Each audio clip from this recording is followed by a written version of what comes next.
Na mimi nimesema hivi, nyinyi mnaona hapa niko na waziri Mutahi Kagwe, si ndio?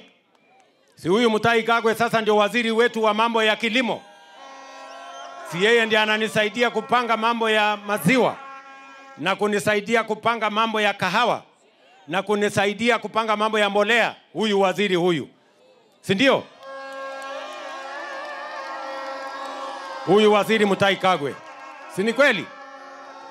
Mimi nawauliza, si pale kwa uchaguzi tulikuwa pande tofauti na huyu Mutahi Kagwe? Lakini mimi nimesema kama kiongozi wa taifa la Kenya, kazi yangu ni kuunganisha Wakenya wote kutoka mirengo yote, ndio ili tushughulike na maendeleo ya taifa letu la Kenya, kwa sababu maendeleo ya taifa letu la Kenya ni ya muhimu kuliko mirengo ya chama ama kuliko tofauti za viongozi. Na ndio sababu hiyo huyu Mutahi Kagwe leo tunafanya pamoja.